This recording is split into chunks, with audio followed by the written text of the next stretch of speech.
Habib Zain bongkar sumber duit Habib Bahar dan HRS hingga bisa kaya. Ada majikannya. Kalau saya melihat Rizik dan Bahar ini pedagang agama. Pedagang agama. Pedagang agama. Berarti ada gini ya, no? Ada saling menguntungkan. Ada bonusnya berarti? Ada bonusnya, ada saling menguntungkan. Berarti ada yang bohirnya lah, ada majikannya lah, menerima keuntungan. Kenapa saya bilang? Apa yang dia teriakan semuanya? Seperti dulu Rizik lihat dari Ijtima 1, 2, 3 ini yang didukung ini siapa? Kok terus dikaitkan dengan Tuhan? Nggak ada itu Tuhan begitu. Takbir pengajaran, nggak ada itu Islam begitu. Dan saya lihat di sini apa? Saya punya keyakinan penuh di belakang Rizik dan Bahar ini ada orang yang order. Saya akan sampaikan untuk Bapak Polri, kalau Bapak Polri ini tidak selesai, tidak segera ini sikat, izinkan saya ini untuk tantang ini si Bahar Smith ini untuk duel aja lah sama saya lah sampai mati nanti disaksikan oleh TNI dan Polri nih. Bisa tantang ini Bahar Smith nih. Kita duel sampai mati aja deh daripada bikin kisru terus. Kalau memang bapak-bapak polisi ini tidak tindak cepat ini, tidak gerak cepat, ya apa yang saya sampaikan lebih baik izinkan saya duel sampai mati sekalian. Karena tidak mendidik ini manusia seperti ini. Ini nanti yang akan memunculkan bibit-bibit radikal ini. Orang bajingan seperti Bahar ini. Ya. Kita saksikan bagaimana beberapa cuplikan tentang berita viral pada saat ini. Kita lihat bagaimana sepak terjang Habib Bahar selama ini. Dan juga bagaimana ke depan nasib daripada Habib Bahar, juga lawannya Dudung Abdurrahman sang jenderal. Apakah yang akan terjadi? Kita tidak tahu. Marilah kita berdoa semoga Allah memberikan pelajaran yang terbaik bagi kita semua. Terkait dengan nyali Bahar bin Smith yang ternyata sangat kecil gitu ya. Tapi nggak apa-apa. Ini pembelajaran buat anak-anak muda. Jangan emosional, jangan nyari panggung, jangan hanya mengikuti order dari yang bayar gitu ya. Kita tahu kok siapa di belakang Bahar bin Smith ini ya, yang mengorder dia untuk teriak-teriak, untuk membuat kegaduhan di Republik ini. Kita sudah paham. Jadi sadarlah, kamu mempunyai potensi menjadi seorang narator. Ini dimanfaatkan untuk kebaikan, bukan untuk Khususnya bagi kawan-kawan atau teman-teman yang memang berbicara salah atau silap. Kita katakan silap, ya memang silap.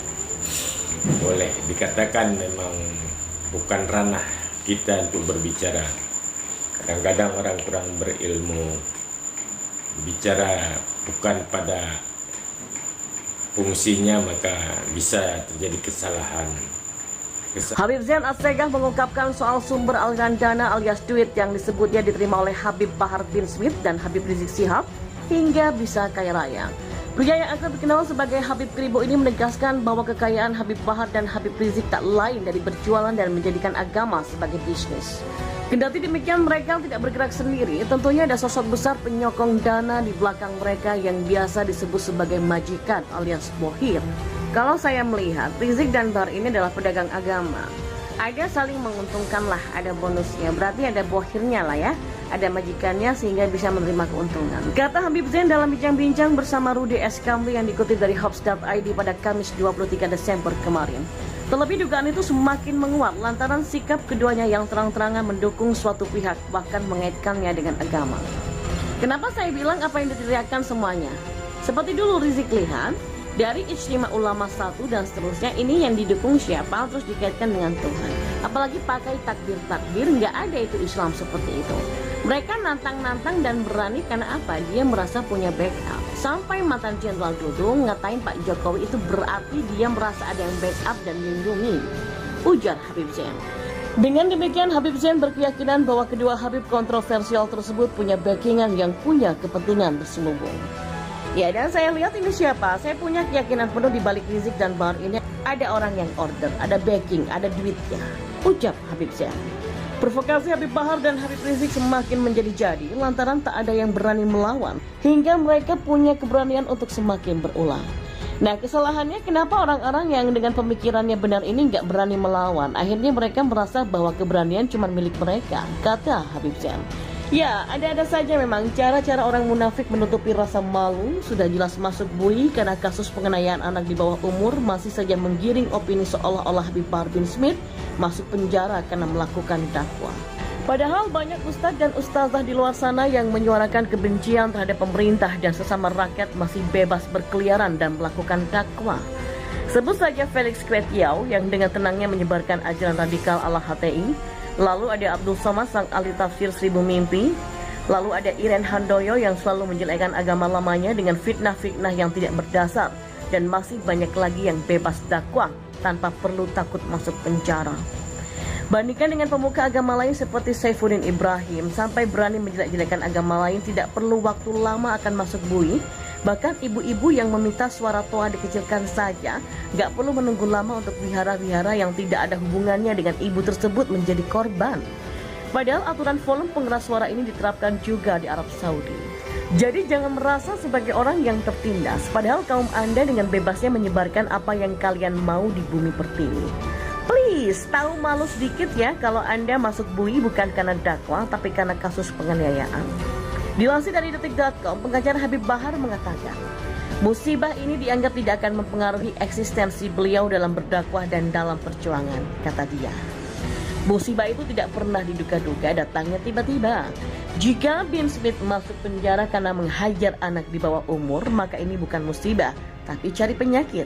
Sudah tahu negara kita negara hukum, sama semua di mata hukum, kenapa main hakim sendiri? Ini juga bukan di zaman dunia persilatan di mana yang sanggup menghajar dan menjatuhkan orang malah disebut pendekar dan dipuji di dunia persilatan. Tampilan bin Smith boleh seperti pendekar pemanah Raja Wali alias Yoku. Dan bin Smith boleh punya jurus silat yang sakti mandraguna, tapi kalau berbuat semena-mena di Indonesia ya akhirnya bisa masuk dalam penjara.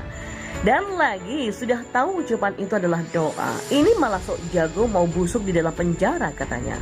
Setelah dijatuhi hukuman 3 tahun masuk penjara, bilangnya ini adalah musibah. Basi deh pokoknya. Memang berbicara salah atau silap, kita katakan silap ya, memang silap. Boleh dikatakan memang bukan ranah kita untuk berbicara. Kadang-kadang orang kurang berilmu, bicara bukan pada fungsinya, maka bisa terjadi kesalahan. Kesalahan demi kesalahan pasti terjadi. Jadi walaupun salah, kita harus sama-sama memperbaiki. Itu saja video pada kali ini teman-teman. Mudah-mudahan kita bisa ambil pelajaran yang terbaik agar bangsa ini menjadi bangsa yang aman, bangsa yang damai, bangsa yang sejahtera, dan bangsa yang terhormat. Kita mengharapkan jangan ada lagi penghinaan-penghinaan, jangan terjadi pelecehan-pelecehan, jangan terjadi penistaan, baik dengan agama, baik dengan sesama, personalnya jangan dihina. Kalaupun ada terjadi kesalahan, marilah kita merembuk. Kita yang tidak punya kemampuan untuk berbicara agama, lebih baik tanyakan dulu. Was'alu ahla dzikri in kuntum la ta'lamun. Tanya kepada orang yang ahli kalau kita tidak yang tahu. Kalau kita tidak tahu, jangan berbicara sembarangan. Semua orang juga tahu selama belum masuk liang kubur ya pasti masih eksis. Apalagi banyak rakyat Indonesia yang masih bodoh mendewa-dewakan seseorang yang punya gelar Habib walaupun telah terbukti melakukan sifat yang tidak terpuji. Namun eksistensi bin Smith setelah bebas nanti akan dikenang sebagai seorang pecundang yang pernah mendekam di penjara karena sifat pengecutnya yang menghajar anak-anak kecil. Dia nggak akan kapok, dia tidak akan berhenti menyuarakan kebenaran dan kezaliman, kata Aziz. Oke, saya hanya berpesan kepada bin Smith. Kebenaran yang sejati itu adalah kebenaran yang konsisten. Jika menurut antum menghajar anak kecil karena mengaku-ngaku sebagai cucu Nabi adalah kebenaran, Maka silakan injak-injak novel Bamukmin yang dengan seenaknya menempelkan gelar Habib di belakang namanya, karena beliau sudah dewasa dan seharusnya lebih paham dari anak kecil bahwa gelar Habib itu tidak main-main. Jika Bin Smith tidak bisa melakukannya, menghajar novel Bamukmin, maka jangan bicara kebenaran. Semuanya hanya omong kosong belaka yang tidak ada isinya diucapkan oleh seorang yang sok jago yang merasa paling benar. Yang kedua nih, harap malu berbicara kezaliman, menuduh orang yang beda pandangan politik sebagai zalim, sedangkan diri sendiri terbukti masuk penjara karena zalim terhadap orang lain. Tampaknya doa Habib Bahar Smith tidak manjur-manjur amat ya. Terbukti hakim hanya menjatuhi hukuman 3 tahun penjara yang artinya tidak cukup membuat Bahar bin Smith busuk dalam penjara.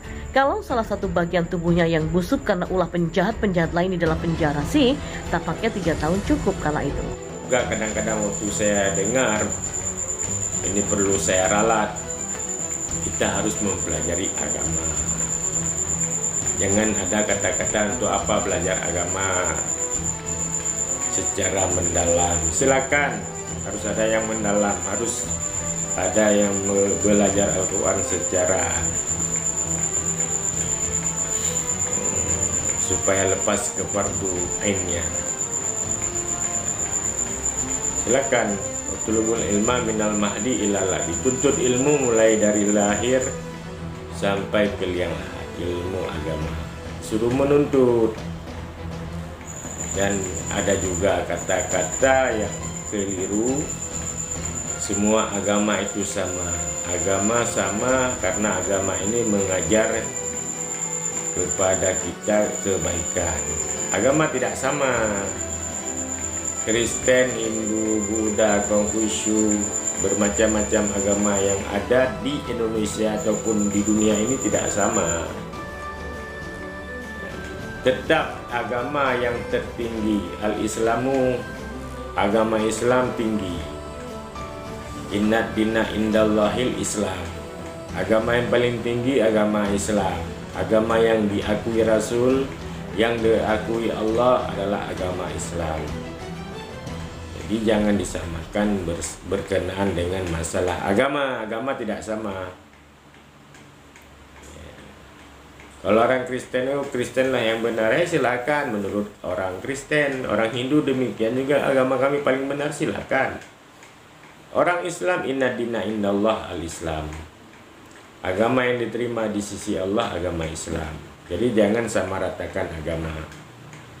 Mengenai bahasa, bahasa itu, bahasa Arab itu adalah bahasa Nabi Muhammad, bangsa Arab. Tentu Al-Quran diturunkan dalam bahasa Arab. Berdoa silakan dengan bahasa Indonesia, boleh. Sembahyang nggak boleh. Nggak boleh kita mengatakan berdoa dengan bahasa Indonesia, sembahyang dengan bahasa Indonesia, maaf. Apalagi azan, tidak boleh azan dengan bahasa Indonesia.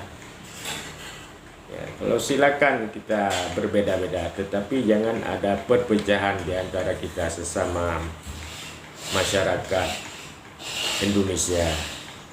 Begitulah kira-kira pendapat kami, masyarakat kecil yang terbatas ilmu pengetahuan dunia dan terbatas pengetahuan agama.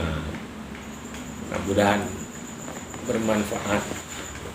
Oke teman-teman, assalamualaikum warahmatullahi wabarakatuh.